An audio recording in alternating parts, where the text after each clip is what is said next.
I never thought I would hear his name again. Not after what he did to me.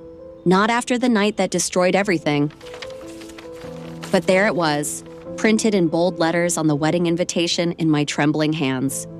Mr. Richard Blackwood, request the pleasure of your presence. My breath stopped. Richard Blackwood, the man who destroyed my father's business. The man whose lawyers froze every account we had. The man whose influence made sure my father died in shame and stress. And the man whose son promised me love and then vanished. I crushed the invitation in my hand, my chest tightening as memories flooded back. 3 years ago, Daniel Blackwood had looked at me like I was the only person in the world. "Emma, don't worry," he had said, holding my hands tightly. "My father will agree, I promise." I believed him. I believed in the warmth of his voice, the sincerity in his eyes. The way he said my name like it meant something. I was naive enough to think love could cross any boundary. I was wrong. Daniel Blackwood was the heir to a powerful business empire. I was just a middle-class girl whose father ran a small construction firm. Love might be blind, but power never is. "Emma," my landlord's voice snapped me back to the present. "Rent is overdue again." "I'll pay," I said quickly, forcing steadiness into my voice. "Just give me a few days." He muttered something under his breath and walked away. I sat down on the edge of my bed, staring at the peeling walls of my one-room apartment. This was my life now, and the Blackwoods were celebrating weddings in luxury hotels. A bitter laugh escaped my lips. Then my phone rang. Unknown number. My heart skipped. Somehow, I already knew. I answered. "Hello?" There was a pause on the other end. Then he spoke. "Emma." My grip tightened around the phone. I would recognize that voice anywhere. "Daniel," I whispered. "I know you got the invitation," he said calmly. I laughed, sharp and humorless. "You have no shame calling me after everything your family did." "I didn't call to argue," he replied. "I called to warn you." "Warn me?" I snapped. "About what? That your father destroyed my family? That my dad collapsed the day your lawyers shut us down?" There was silence. Then he said, "You need to attend the wedding." My stomach dropped. "What?" "You need to be there," Daniel repeated. "For your own good."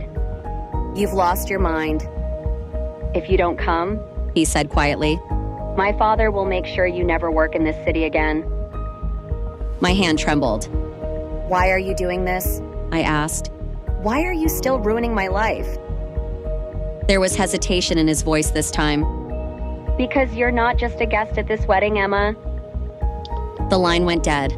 I stared at my phone long after the call ended, my thoughts spinning. Not just a guest? 2 weeks later, I stood at the entrance of the Blackwood wedding. Crystal chandeliers glittered overhead. Guests in silk and tailored suits laughed and chatted like the world was perfect. I felt invisible in my simple blue dress. Every step forward felt like walking into a place I never belonged. Then I saw him, Richard Blackwood. The same sharp eyes, the same commanding presence. When he noticed me, a slow smile spread across his face. Not a welcoming one, a victorious one. He walked toward me. "Emma Collins," he said. "I was wondering if you'd show up." "I didn't have a choice," I replied. He chuckled. "You never do." My anger burned. "Why am I here? What is this game?" He leaned closer. "This wedding is about fixing a mistake." Before I could respond, he turned toward the stage and raised his hand. "Ladies and gentlemen, may I have your attention?" The music stopped. Conversations faded. Every eye turned toward us. "This wedding," Richard continued, "is not just the union of two families." A chill ran down my spine. "It is the correction of a mistake." Whispers rippled through the crowd.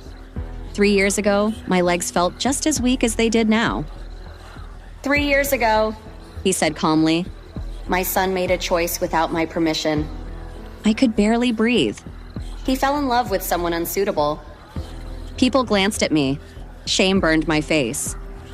But today, Richard said, his voice cold and final, we fixed that mistake. He turned toward me. Emma Collins, he said, you are the bride. The world seemed to tilt. What? I whispered.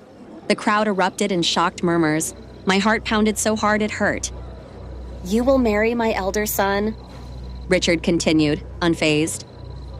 Consequences. Or your family will suffer the... I shook my head in disbelief. This is insane. Richard leaned in, his voice low and dangerous. You wanted justice, he said. This is it. That was when I saw him, standing near the stage.